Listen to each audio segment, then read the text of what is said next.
What's up, Tube? Welcome back to Guido's Chop Chop, the second best gel blaster channel on the tubes.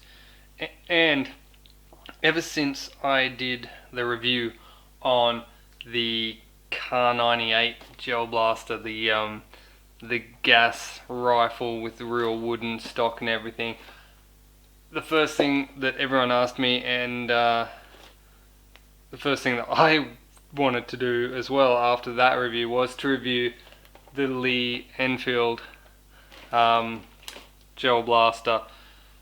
So I immediately went and sought out the Enfield to do a review on that one as well. And you know, due to circumstances beyond my control, I haven't been able to do the video on that blaster until now.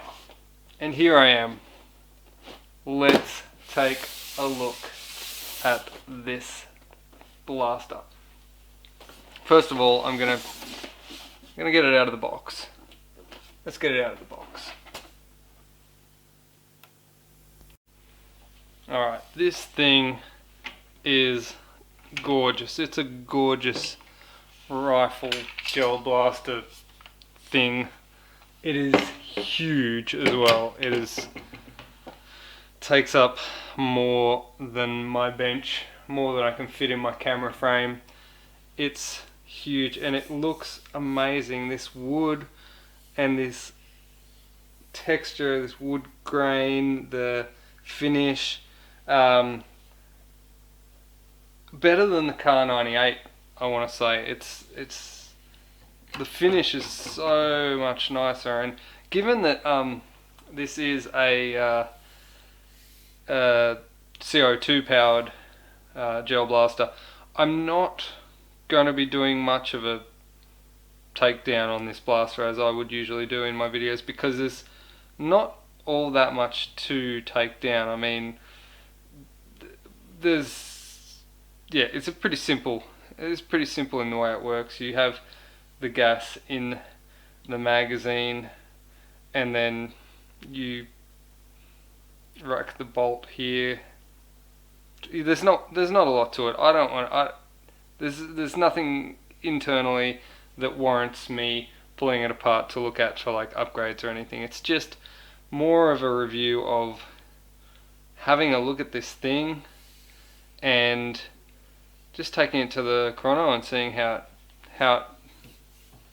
it works, I guess, how it shoots, how powerful it is. The action on this is all metal. It's got a nice adjustable sight here. It's got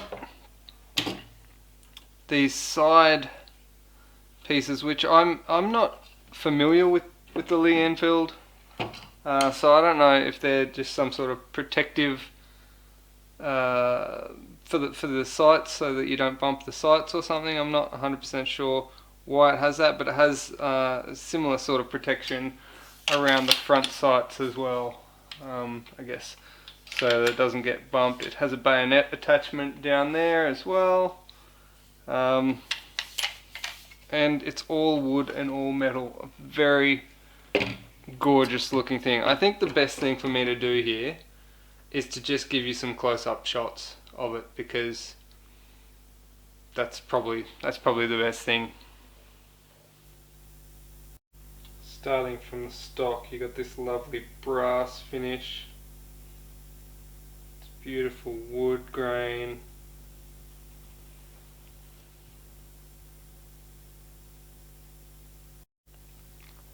Here's the mag release.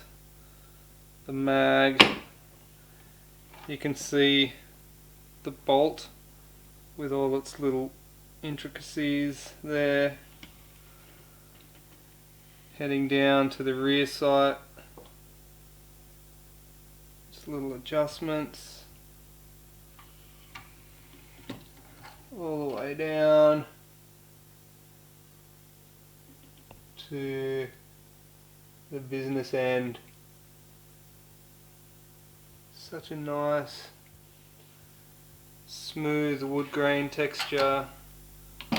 You can see all the little fittings and fixtures, screws, all really nice, really good sort of details. This little spot for cleaning kit actually opens up, so you could put, I guess, a cleaning kit in there, or I don't know, hide some gels or something in there. Very nice. Yeah. So you've got the mag release here inside the trigger well. The safety is on the other side here, so that's in safe. And this, when it's forward, allows you to cock it back. That also allows you to access the magazine. And the magazine is pretty simple. The gels actually go into this little hole here, and you can actually pull the spring down. It's quite a soft spring as well. You can pull that down and lock it in the bottom for when you're loading the gels. That's really cool. Why don't more GBBs have a locking function? Now I've got some gels here that I'm just going to load in. I don't even know how to load these. I suppose you load them down like this, right? Oh yeah, it helps when you've got a bit of a gravity feed. Pop it in.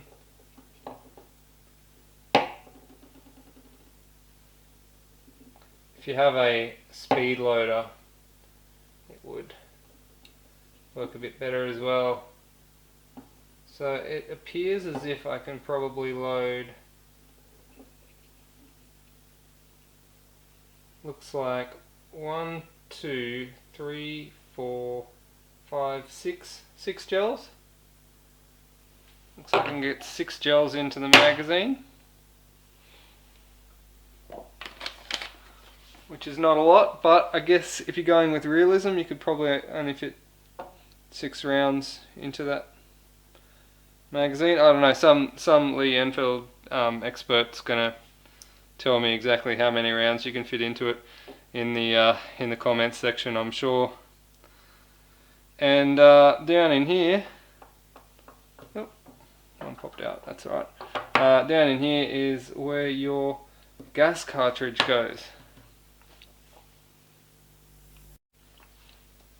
So you push this button here and slide the side of the mag out, and your gas cartridge goes in here, and you tighten the little scrub screw here in order to pierce the canister.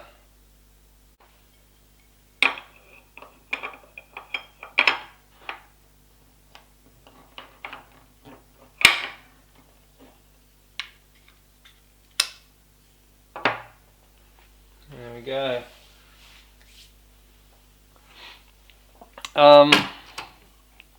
Without the magazine in here, I'll just show you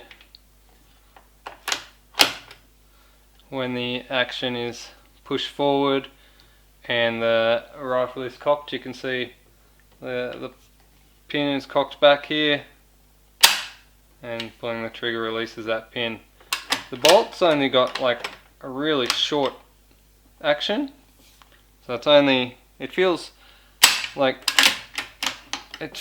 quite short. If you're used to, say, the car, you feel like you want to be pulling it back further. I don't know, it just seems like it's quite a short action. It's a little bit to get used to, I think. But once you get used to it, it's just a simple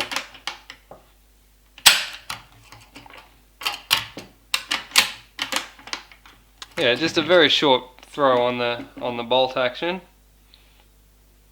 Alright, let's load this thing up and see how it does on the chrono. Let's see if it performs as good as it looks.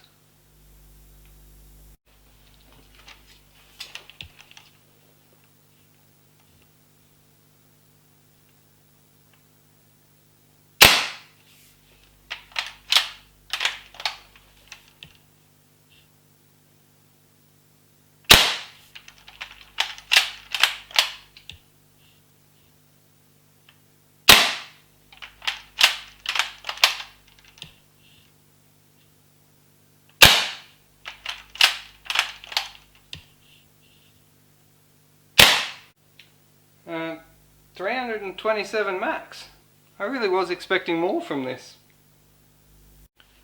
Well, the chrono results were a little lower than I was expecting for a CO2 gas rifle, but it is nonetheless a very beautiful rifle, and I believe that the sort of person who would be into this kind of thing would probably be not that interested about its performance game wise, because you've got, like, you know, 6 rounds in a bolt action rifle that you're probably not going to take to too many skirmishes and try to be you know, sporting with it. But I think it's more aimed towards the collector.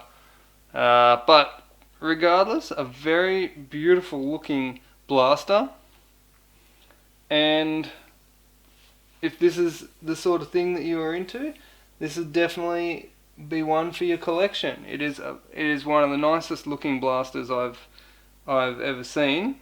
I expected a little bit more performance out of it. I think that the Car 98 was up in the 400 FPS region, which is why I was expecting this sort of up in that area. I think 330 was I don't know, just lower than I was expecting. Either way, that's really all I have time for tonight. But thanks for watching. This has been Like Guido's Chop Shop, and shout outs to my coffee supporters. I got Adam Hoy and Pit Dogman. And you can buy me a coffee if you want from the link down below, and you can also buy a patch by contacting me on Facebook or by walking in to Hardcore Blasters and buying one from them. Thank you very much for watching. Peace.